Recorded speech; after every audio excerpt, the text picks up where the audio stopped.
안녕하세요. 산청 칠정교회를 담임하는 조한우 목사입니다.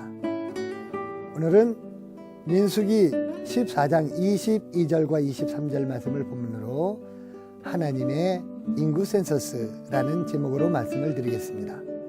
내 영광과 애국과 광야에서 행한 내 이적을 보고서도 이같이 10번이나 나를 시험하고 내 목소리를 청종하지 아니한 그 사람들은 내가 그들의 조상들에게 맹세한 땅을 결단코 보지 못할 것이요 또 나를 멸시하는 사람들은 한 사람도 그것을 보지 못하리라. 민수기는 이집트를 탈출한 이스라엘 백성의 인구 조사를 기록한 책입니다.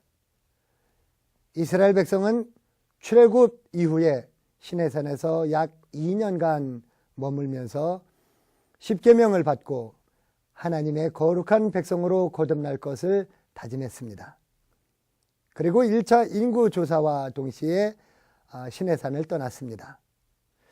두 번째 인구조사는 그로부터 38년이 지난 후 가나안에 들어가기 바로 직전에 모압 평지에서 이루어졌습니다.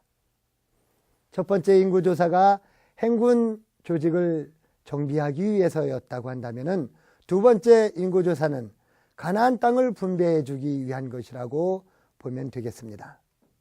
그러나 민수기에 기록된 두 번의 인구조사는 오늘날의 인구 센서스와는 사뭇 다릅니다.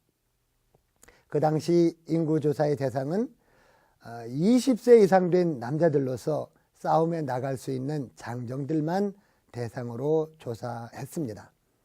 어린아이들과 여자들 그리고 노인들은 아예 계수 대상에서 제외되었던 거죠.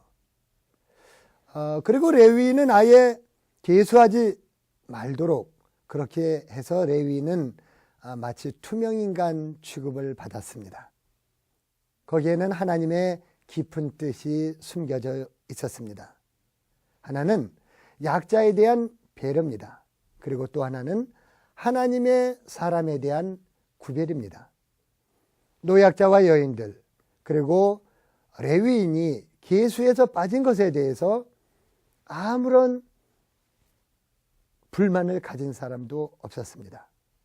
레위인은 성직자 집단으로서 남다른 특권을 누렸다기보다는 하나님의 일에만 몰두할 수 있도록 온전한 헌신을 하나님께서 요구하신 것이었습니다. 언제부터인가 우리 사회에서는 성직자의 납세 문제에 대해서 논란이 많습니다. 다른 종교는 그만두고라도 우리 목회자들에게 이 면세라고 하는 이것은 어떤 자존심과도 같은 문제였습니다.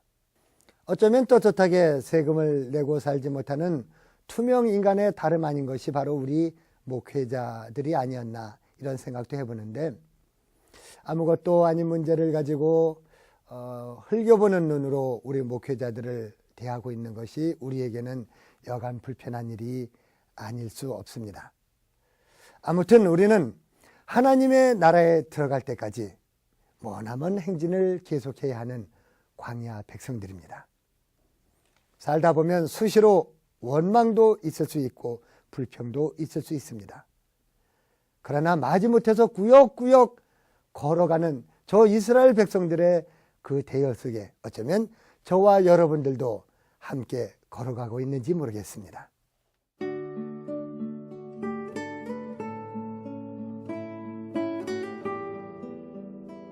하나님의 백성으로 천국을 향해서 걸어가는 우리 성도들이 하나님의 음성에 따라서 천성을 향하여 뚜벅뚜벅 오늘도 걸어가게 하여 주시옵소서.